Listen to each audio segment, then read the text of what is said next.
Lecture number 3 chapter number 5 आज हम start करें कंडीशनल स्ट्रक्चर्स।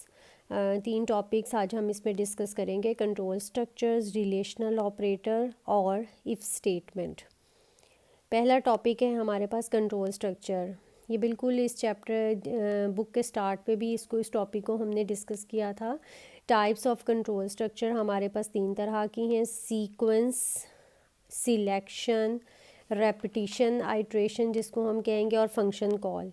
पहली है हमारे पास सीक्वेंस। सीक्वेंस का मतलब ये होता है कि जिस तरतीब से हमारे पास स्टेटमेंट्स आती हैं उसी तरतीब से हम उन पर एग्जीक्यूशन करते हैं। In sequential structure the statements are executed in the same order in which they are specified in program. यानी जिस प्रोग्राम में जिस जिस प्रोसेस से हमारे पास ये आती हैं उसी तरतीब से हम उसको जो है वो इस्तेमाल करते हैं। स्टेटमेंट 1 2 3 4 है, सबसे पहले स्टेटमेंट 1 पे होगा, 2 पे होगा, फिर 3 और फिर 4 पे। इस तरह तरतीब से हमारे पास, हम किसी स्टेटमेंट को स्किप नहीं कर सकते, छोड़ नहीं सकते, और किसी को एक से ज़्यादा दफ़ा एग्जीक्यूट नहीं कर सकते। सेकंड है हमारे पास सिलेक्शन। सिलेक्शन का मतलब होता है हमने किसी एक चीज़ को सिलेक्ट कर लेना है, किसी एक चीज़ को छोड़ देना है और किसी को चूज़ कर लेना है, और ये कंडीशन पे बेस करता है। Selection structure selects a statement और a set of statement to execute on the basis of condition.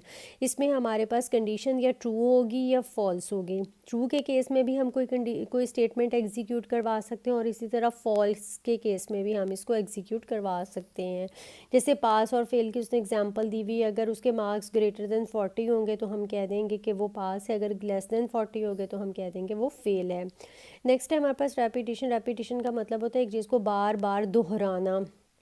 तो रेपिटिशन स्ट्रक्चर्स हमारे पास वाइल, डू वाइल, अगर हमने 5 टाइम्स या 10 टाइम्स रिपीट करना है तो उसको हम 5 या 10 टाइम्स जो है वो उसको हम रिपीट कर सकते हैं। तो ये चीज़ आ जाएगी हमारे पास रेपिटिशन में। नेक्स्ट है हमारे पास फंक्शन कॉल। फंक्शन कॉल क्या होता है? ब्लॉक ऑफ कोड होता है।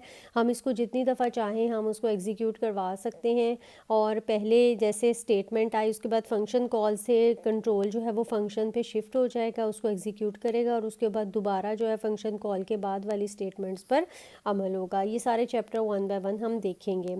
रिलेशनल ऑपरेटर जैसे कि मैथ्स में हम पहले भी पढ़ चुके हैं, greater than, less than, greater, equals, less equals, equal और नॉट इक्वल्स, ये हमारे पास सारी स्टेटमेंट्स हैं, ये पहले से फेमिलियर होंगी। इसका रिज़ल्ट ये कंपैरिजन ऑपरेटर्स होते हैं, इनको हम कंपेयर करने के लिए जो है वो इस्तेमाल करते हैं, और इनकी वैल्यूज़ जो हैं आफ्टर कंडीशन ट्रू या फॉल्स आती हैं। नेक्स्ट है हमारे पास रिलेशनल एक्सप्रेशन।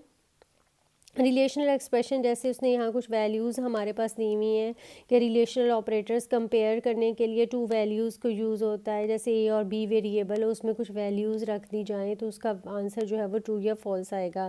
जैसे एक एग्जांपल है 100 ग्रेटर 15, तो ये आंसर आ गया ट्रू। जी वाकई 100 जो है वो 15 से बड़ा है। 25 प्लस 5 से ये गलत हो गई तो उसने फॉल्स, यानी इसका आंसर ट्रू या फॉल्स की कंडीशन में आता है।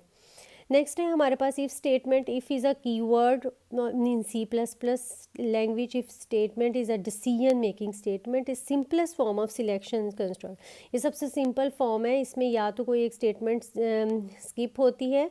It is use to execute और स्किप आ स्टेटमेंट और statement by checking a condition. In condition अगर ट्रू होगी तो स्टेटमेंट पर अमल होगा, और अगर कंडीशन फॉल्स होगी तो स्टेटमेंट पर अमल नहीं होगा। जैसे कि उसने नीचे सेंटेक्स दिया हुआ है, इफ़ कंडीशन और स्टेटमेंट। इफ़ कंडीशन ट्रू होगी तो स्टेटमेंट पर अमल होगा, और अगर कंडीशन ट्रू ना हुई तो हो सकता है कोई स्टेटमेंट ना हो, तो उसके बाद प्रोग्राम जो है वो एंड हो जाएगा।